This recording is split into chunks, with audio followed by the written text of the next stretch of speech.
I'm Monica Ahens-Madden with IMakeFOSS, and today we are talking with Rosanna Yuen, who is the Director of Operations at the GNOME Foundation, where she has been for almost 15 years, but she's also has the honor of being the first female contributor to the GNOME project, and she has been our guest curator at IMakeFOSS for the last week. So, Rosanna, hi.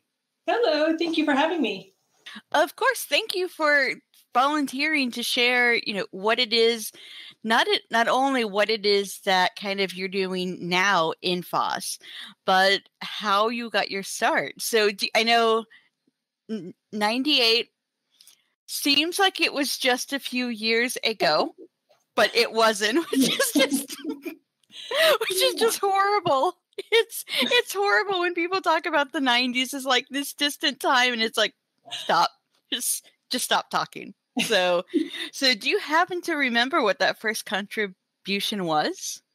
Well, my boyfriend at the time, who is now my husband or my ex-fiance, you upgraded him. But he was working. He wanted to contribute to GNOME, so he was working on it in the 0.17 days, and so he was trying to get things done, and he actually wrote Riot to try and rope me in because he knew I liked solitaire games. He knew I knew how to code and scheme, which is a scripting language that was more popular back then. And so he wrote the engine and showed me how to do it, and I would help out with and I wrote a lot of the original games in there. I think there are over 80 games now, and I've probably wrote more than 2/3 of them over a period of time. But I also, by working on Riot, I wrote the scripting. I learned how about make files, how to compile it all, how to build GNOME on my own, how to write documentation for Riot for each game. Yay, documentation. I even back then made my own deck of cards in the GIMP, which was terrible. I'm glad they replaced them because they were terrible, but I knew how to do it and I knew how to put them in.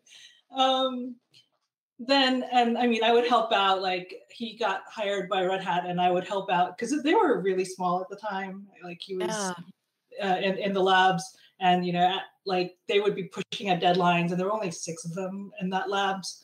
So there's a lot more of them now. Yeah. So I would, sometimes I would go and help out and help, edit their PO files for translations and do all the little menial things that just to help out. And it was great. It was fun. And that's how I got started. And then I became a user for a few years. I backed off, and my husband got his job at Red Hat and kept going, and I was just using it and happily using it. And then the first executive director of the GNOME Foundation, he left us, and my husband was the treasurer of the foundation at the time, and also in the same city. So he brought home all the stuff that the ex-director had. And they needed someone to help with, all the paperwork and all the stuff to run the foundation. And I was actually pregnant at the time and bored. So I'm like, and things just happen. So I helped out and for a few months until I had my baby. And they said, thank you. And then they tried to hire someone else to do it. And they put out a job description, and I submitted mine, and they said, well, no one else seems to want it. Sure, take it. And we already know you've been able to do it. So that's how I got this job. And the job's changed through the years, but I'm still here. Yeah. So what are some of the big ways in which it's changed since then? How has it changed? It's gotten a lot more geographically widespread, and because in the beginning, like we had the Boston Summit because like Zimian was in Boston, Red Hat had an office in Boston, and a lot of the developers on GNOME were in Boston. So it seemed easiest to do a summit there and people would fly in. We don't have the Boston Summit anymore, unfortunately, because there aren't quite as many people there anymore. People have moved away. Zimian got purchased by Novell a long time ago. Yeah, like there's a name I haven't heard in a long time. I know my history if you need history questions. But it's so it's diversified, which is great, and we have developers and contributors in more far-reaching places. So, and it's good, and we've matured as a project and as a foundation. So it's good. Yeah, and I could by going to GWADEC for the first time last year, seeing just the global reach of the project, it was so extraordinarily impressive, which I know must make planning in-person conferences, once we're able to go back to those, a little bit harder with people being spread across the globe. But I think that seems like a sign of that growth and in a positive way. So yeah, we try and fly as many people in as we can, and we do spend quite a bit of money on travel stipends for folks that can't afford it, especially from far-reaching countries, because when we've always had it in Europe, the people in Europe, it was very easy for them to go. But the folks, say in South America or India or Indonesia, like one of our contributors in Indonesia, it took her like 37 hours on a plane to get to a GWADEC in Europe. And that's dedication. Not even talking about the money, the time it takes to get there. So we appreciate that so very much, the time and effort and energy that our volunteers give. And it's great because when we can get everyone together, there's a feeling, it's almost like a family reunion type of feeling, right? You see the same people every year. It helps re-energize us and get us interested in doing and planning for the next stretch of what we need to do. Yeah, I think that it's funny, as someone who hasn't been to an in-person FOSS conference yet, but it seems like that's the major thread that keeps coming back, is that we realize it's not just the information and it's not just the panels, it's that community building that we're doing when we actually get the chance to be together. And it seems like we're realizing that is important. And so you all, I was only able to go to GWADEC last year because it went virtual, like so many other conferences did. And it was for a first, I think, community project conference, you guys set a super high bar. Just saying. Just saying, because I remember going to that, because the first one I went to was the Open Source Summit North America by the Linux Foundation, which was really useful, a lot of information, a ton of people. But there really also weren't any kind of social events. And that was in July. So I think we were still figuring these things out. And so going to the virtual GWADEC was just completely, it was different in such a good way, but it was still so much to learn and think about and want to do. So could you maybe talk about how did that planning process go once you all realized that this was something that you wanted to keep the virtual conference going, but how did you all plan on the final shape that it took? Oh wow, it was it was a lot of planning that went into that. I mean, obviously it was 180.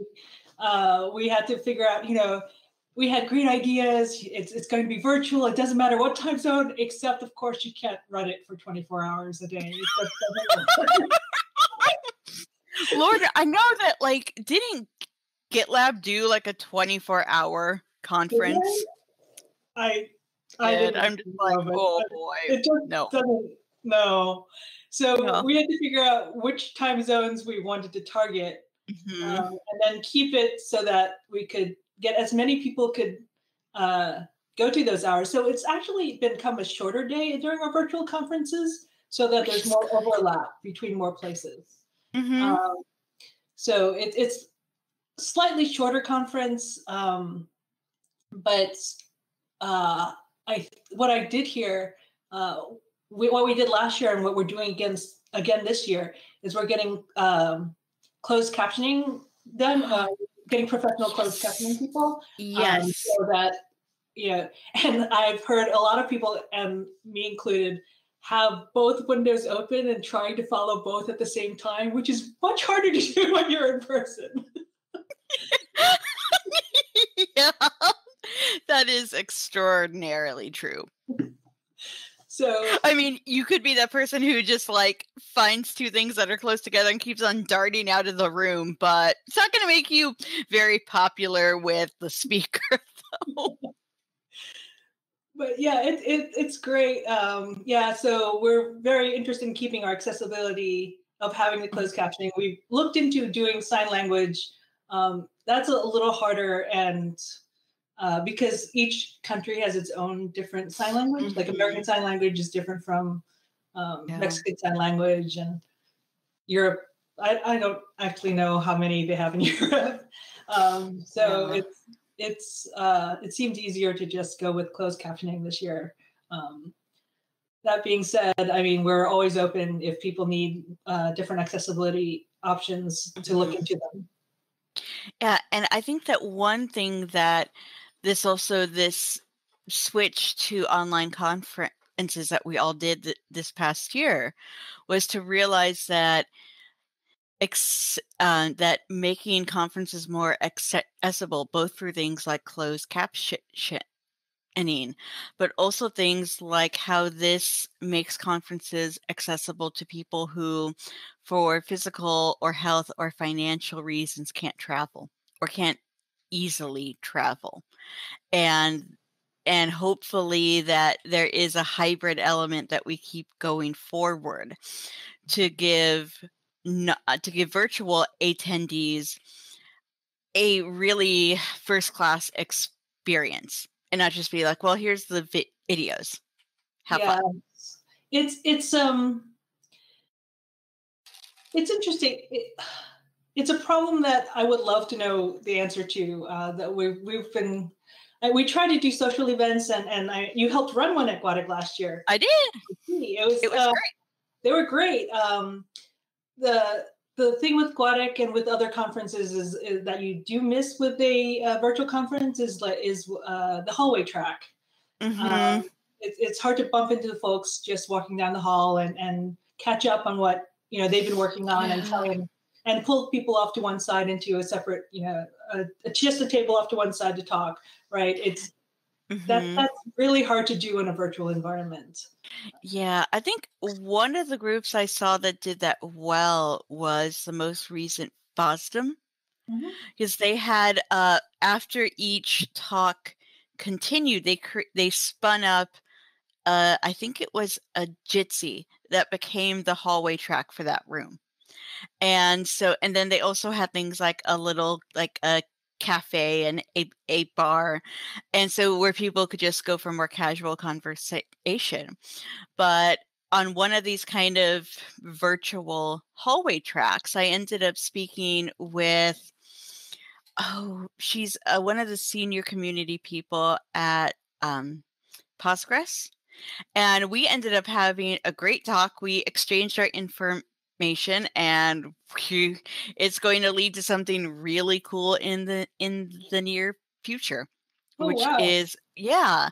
And so I think that they hopefully hit upon a good way Mhm. to have, when you have the talks, to have people who are virtually there still be able to, like, oh my God, that was a great talk, and be able to have that energy that they can bounce ideas off of each other and exchange information.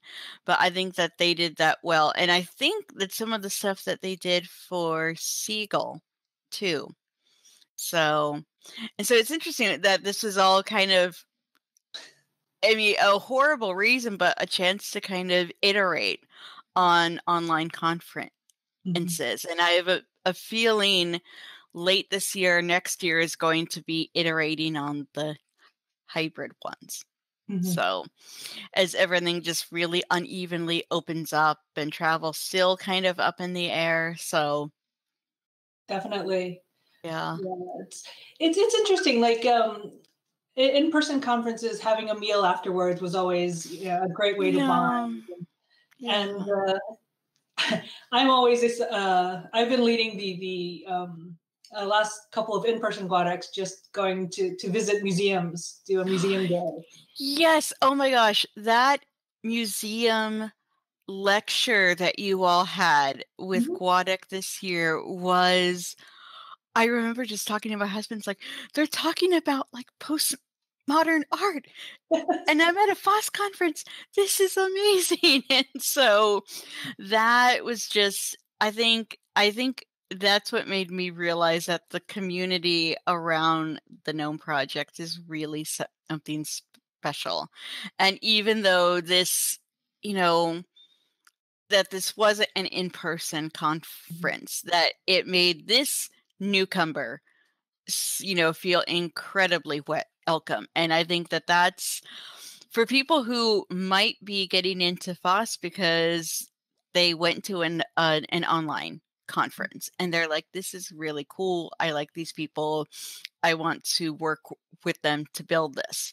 I think I wonder how we can kind of keep that way of engaging newcomers going.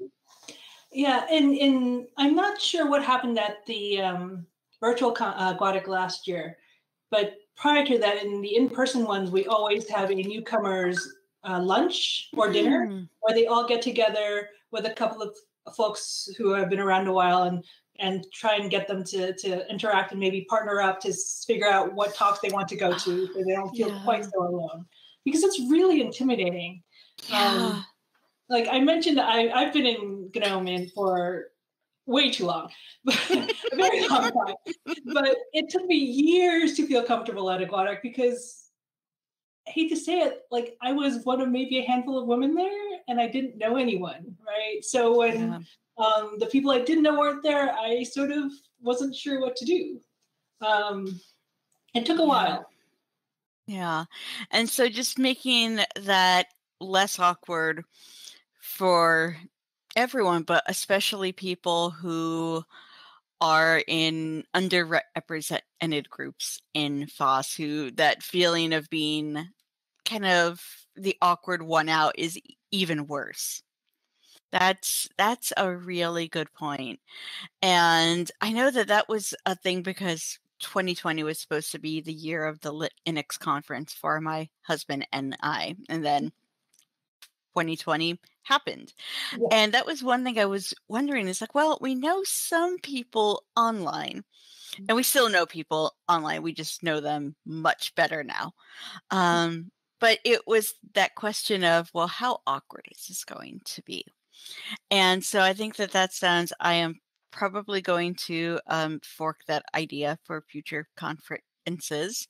But I think having a way to, it's just is such an organic welcome and potentially, it seems like a potential mentorship thing too. Mhm. If you get someone who really gets involved, they've got that person who's there to kind of help get them started. Mhm. Yes, Yeah. definitely. That's I'm really hoping we can keep that up with virtual conferences at the moment, and keep it Mm-hmm. going. 'Cause I find we've had people come and go, and I find the people who tend to stay are the ones who had good mentors. Mm-hmm.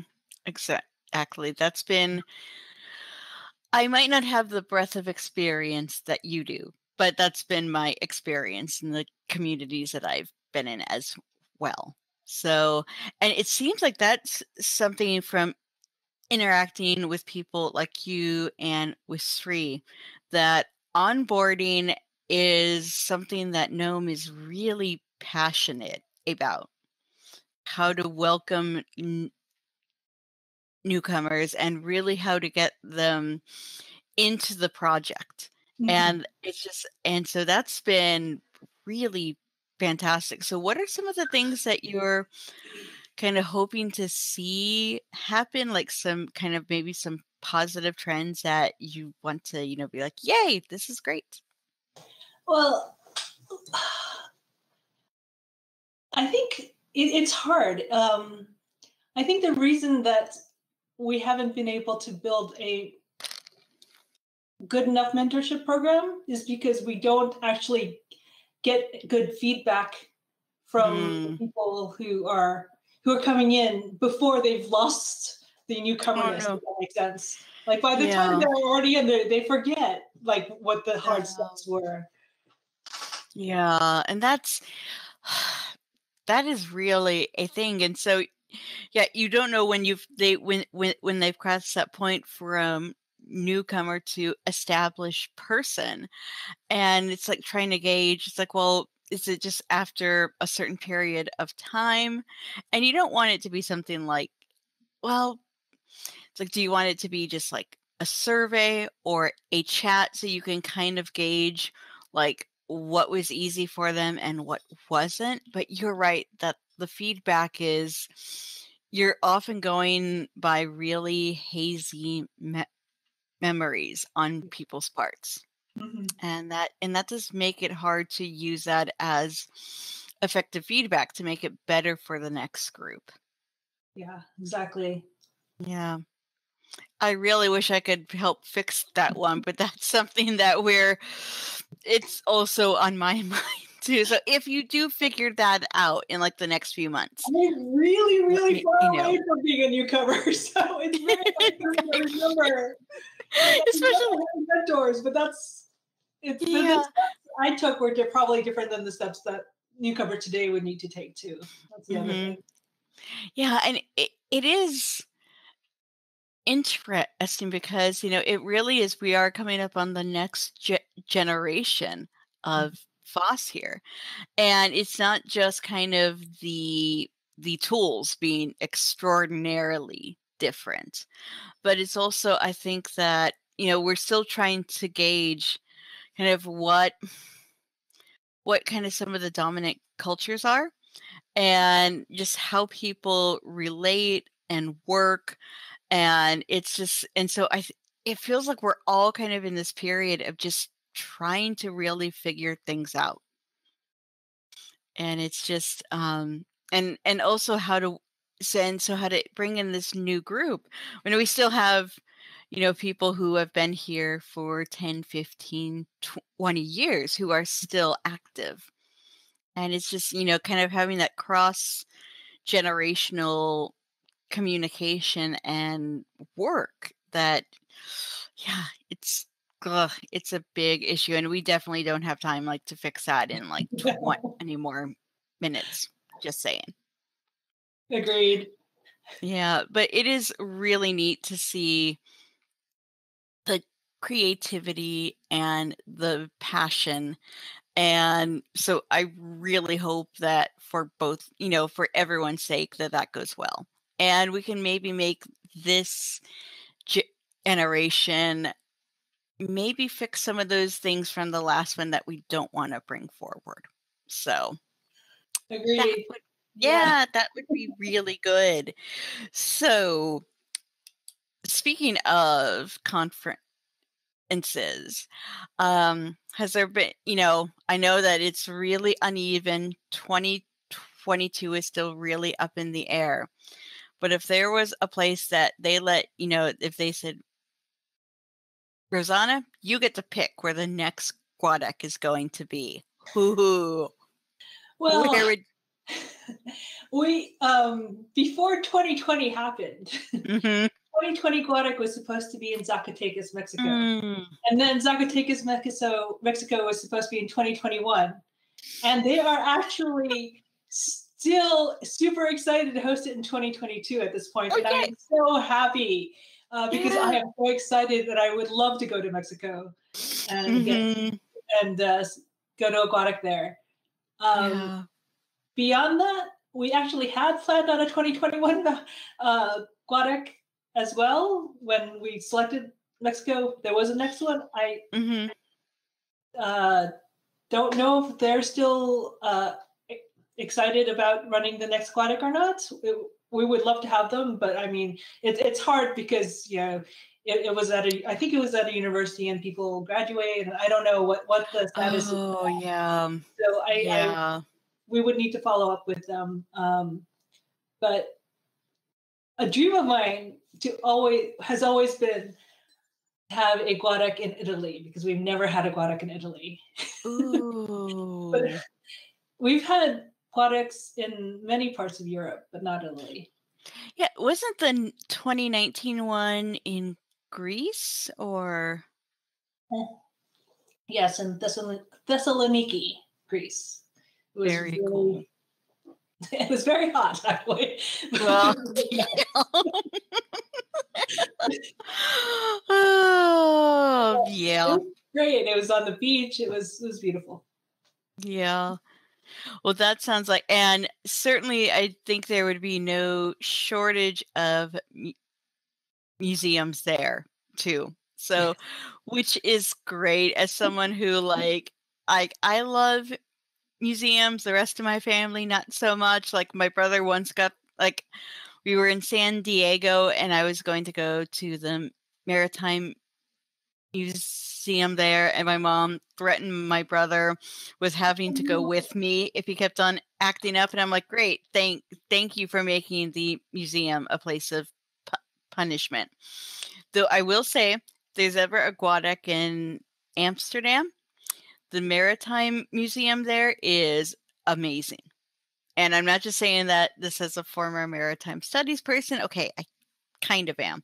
But it's really beautiful and it's right there on the water. It's in the old Admiralty building. So Oh that is wow. so had you already picked the museum for the original Guadec 2020? No, I haven't. I haven't gotten that far, but I'm sure there'll be something there. Yeah. Oh, that sounds amazing. Well, hopefully. If you come, we should definitely go together. Mhm, definitely. I know I find myself as we have been, 'cause we're not going to at Canonical, we're not going to be traveling for this year, which makes sense. We're tentatively thinking about it for end of 2022, but some of the other women in the company who love books and love tea, I'm like, okay, we're going to have a bookshop or tea shop get together and we're all going to get together and have tea. What? I think and it'll just be amazing. So trying to convince folks to go yarn shopping with me at every Guadec, but the thing is, they tend to be in really hot summers, and it's hard to find yarn shopping. no. Oh no. Well, I am wherever we go, I have some really lovely cotton yarn. Oh, I wish I would have brought it. I have this skein, I think it's blue heron yarn. And it's this coral color with little flecks of like an iridescent raspberry color. Oh, And I've been working on this stupid shawl for the past 7 years. I am the slowest knitter in the world. It's awful. But it's great because yeah, but it is the easiest stitch, and so I bring it in to meetings now. I'll just put my yarn basket at my desk, and I'll just sit here and I'll knit. And if I want to be obvious, I just put my hands up here. And if I don't want to be, I just keep it in my lap. But I was having a great chat with Emily Schaefer from Google, who now she has a Twitch stream now where she knits Oh, and wow. has coffee, and it is amazing. It's she was working on this sweater last weekend, and it was awesome. But she was saying how it's been a struggle for her to kind of knit in public, and the pushback she's gotten, even when other people are doing kind of other fidgety things, that, that knitting has that. It's like, well, why are you doing that? I've been knitting at Guadalajara for many years, and I've never gotten pushback. So That's excellent. feel free to bring your yarn. Oh, I will. And I will be bringing some of that comfortable soft yarn. But it's been it has been really cool to find other people in FOSS who knit and do crafty things. Like, I didn't realize that one of the new contributors, team members of Ubuntu Mate, and he is working on our new software boutique. He does origami. Right. And so he is going to be making an origami hippo. Oh, wow. And I'm just like, so cute. And so it was great to find someone else involved in fiber arts. But I think that it just, that especially fiber arts crafting just fits with the whole open source philosophy there. And it's just... I remember having a conversation with Federico, one of the founders of GNOME, and I was showing him my knitting, and I was showing him like how there's knit stitches and purl stitches, and they're really just the reverse of one another. And he looks at me, he's like, "That's just binary." It's one.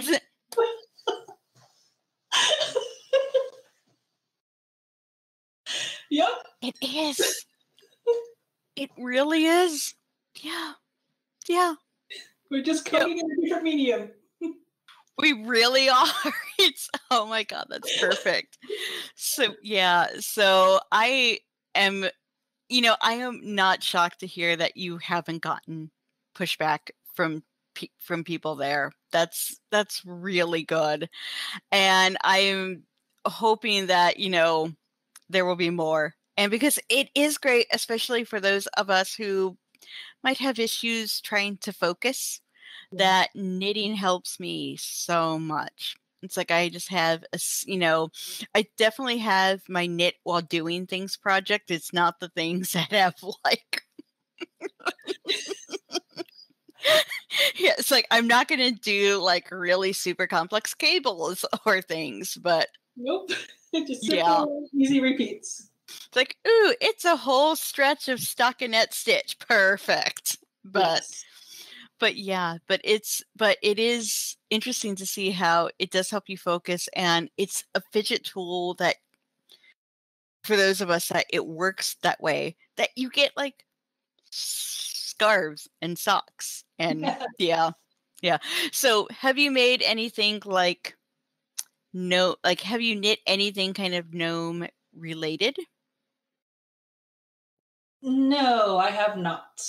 I tried to, I think in the days of yore, I tried to knit the Fedora logo and failed miserably because it would just, the cable, I tried to do it in cables and it was. Oh, maybe maybe with the new logo, that would be easier. Maybe I'll try it again. Yeah. But you could have, you could do like a Fair Isle gnome foot. And Tarja I could.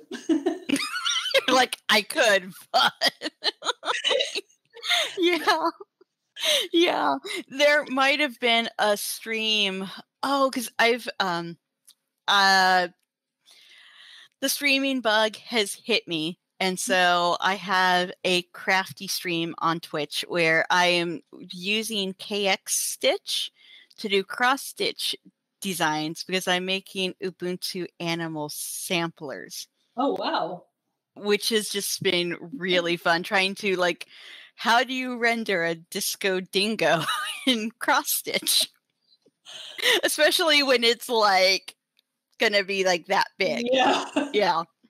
And the question is, you get people to join your stream and be like, okay, like, does this disco ball A look like a ball and B look like a disco ball? But we brought up somebody brought up sweaters, and then that turned into Ubuntu ugly sweaters. And somebody was like, oh my gosh, like that would dethrone the VLC hats at FOSS. But I think that it's great, like, especially for projects where, where we want to have things that it's a great medium to kind of share that. So that's very cool. So I do hope that if you go back to the Fedora logo, which perfect timing since today Fedora 34 is out. So yeah, I have to admit, even though I might use Ubuntu and work for Canonical, their background for Fedora 34 is super gorgeous. Yeah, that blue watercolor. Mm-hmm. It's really nice. I tend to switch between a few different ones, but I always seem to fall back on Fedora just because it's tends to be pretty close to stock GNOME.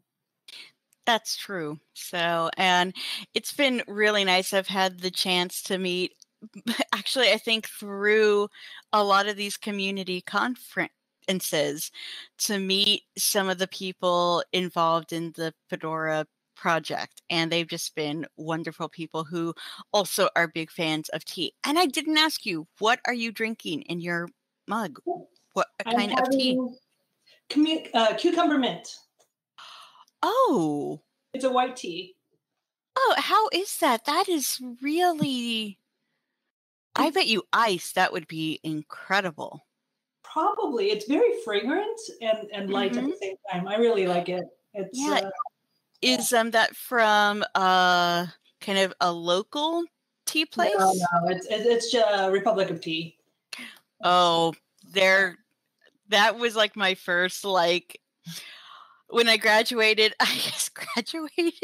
from like Lipton to Celestial Seasonings. So I admit I have their like fruit singer sampler in my pantry. It's great. Republic of Tea was like the fancy stuff that I started getting into like right around college. And they had this white rose tea that it was a peony and rose petal. I want to say a white tea. Oh, and it was so wonderful. But they have like, and their blackberry sage, which I think they still make, is also. I haven't tried that one. I'll have to look it for it. That one is really nice. A girlfriend and I, who we are super into tea, that is one of her favorites too. And it's just with like a little dollop of honey. It's really nice. Yay. But yeah, so it was really nice to get to know Ben Cotton via Siegel, since he's on the organizing committee, and we were involved in the sending each other tea stuff for Teagle. And then and then it was great because it's like, oh, hey, I get, in getting to do kind of outreach for work to the different projects. Like, I know Ben. It's like we had tea together, and it's like, I think that things would be so much friendlier if we could say that about everybody. Yes, we had tea together. Definitely. Yeah, tea is good. Yes. So, oh goodness. Well, we have covered a lot. Is there anything else that you would like to highlight or let people know before we wrap things up?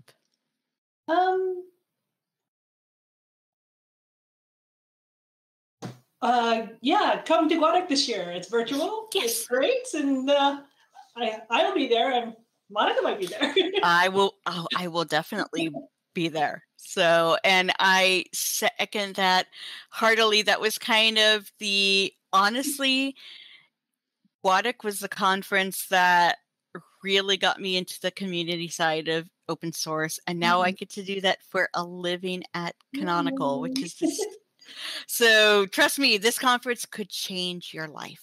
Yes, So, come have tea with us. and come have tea. You never know what will happen. So, and definitely I'm going to up my mug game too, because it's adorable. So, Rosanna, thank you so much. It was so fun to get to talk to you. And thank you for everything you do for both GNOME. And thank you for being our guest curator for IMakeFOSS. You had it was great to go kind of down Emery Lane. And I if I play a game of Isle Riot tonight, I know who to blame. Oh, thank you. All right. Thank you so much. Thanks so much. I had a lot of fun. All right. Bye. Bye.